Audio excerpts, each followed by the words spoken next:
ಪ್ರಧಾನಿ ನರೇಂದ್ರ ಮೋದಿ ನೇತೃತ್ವದಲ್ಲಿಂದು ಭದ್ರತೆ ಕುರಿತಂತೆ ಸಂಪುಟ ಸಭೆ ನಡೆಯಲಿದೆ. ರಕ್ಷಣಾ ಸಚಿವರು, ಗೃಹ ಸಚಿವರು, ಸೇನಾಪಡೆಗಳ ಮುಖ್ಯಸ್ಥರು ಸೇರಿದಂತೆ ಹಲವು ಹಿರಿಯ ಅಧಿಕಾರಿಗಳು ಭಾಗವಹಿಸುವ ನಿರೀಕ್ಷೆ ಇದೆ.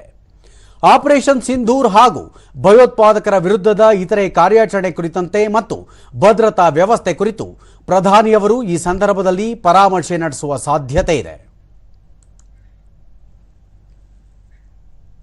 ಆಪರೇಷನ್ ಸಿಂಧೂರ್ ಕಾರ್ಯಾಚರಣೆ ಕುರಿತು ರಾಷ್ಟ್ರೀಯ ಭದ್ರತಾ ಸಲಹೆಗಾರ ಅಜಿತ್ ದೋವಲ್ ತಮ್ಮ ಅಮೆರಿಕ ಸಹವರ್ತಿಯೊಂದಿಗೆ ದೂರವಾಣಿಯ ಮೂಲಕ ಮಾಹಿತಿ ಹಂಚಿಕೊಂಡಿದ್ದಾರೆ.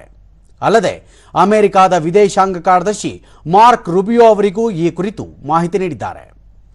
ಪಾಕಿಸ್ತಾನ ಮತ್ತು ಪಾಕ್ ಆಕ್ರಮಿತ ಜಮ್ಮು ಕಾಶ್ಮೀರದಲ್ಲಿನ ಭಯೋತ್ಪಾದಕ ನೆಲೆಗಳ ಮೇಲೆ ಆಪರೇಷನ್ ಸಿಂಧೂರ್ ಮೂಲಕ ದಾಳಿ ನಡೆಸಿರುವ ಬಗ್ಗೆ ಅವರು ಅಮೆರಿಕಕ್ಕೆ ಸಂಪೂರ್ಣ ವಿವರ ನೀಡಿದ್ದಾರೆ.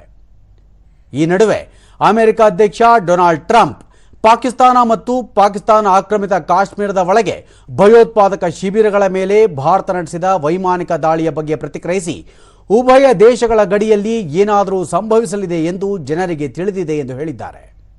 ಇದೇ ವೇಳೆ ಉಭಯ ದೇಶಗಳ ನಡುವಿನ ಉದ್ವಿಗ್ನತೆ ಶೀಘ್ರದಲ್ಲೇ ಕೊನೆಗೊಳ್ಳಲಿದೆ ಎಂದು ಟ್ರಂಪ್ ಆಶಿಸಿದ್ದಾರೆ. ಏತನ್ಮಧ್ಯೆ ಅಮೆರಿಕ ವಿದೇಶಾಂಗ ಕಾರ್ಯದರ್ಶಿ ಮಾರ್ಕ್ ರೂಬಿಯೋ ಭಾರತ ಮತ್ತು ಪಾಕಿಸ್ತಾನದ ನಡುವಿನ ಪರಿಸ್ಥಿತಿಯನ್ನು ಸೂಕ್ಷ್ಮವಾಗಿ ಗಮನಿಸಲಾಗುತ್ತಿದೆ ಎಂದು ಹೇಳಿದ್ದಾರೆ.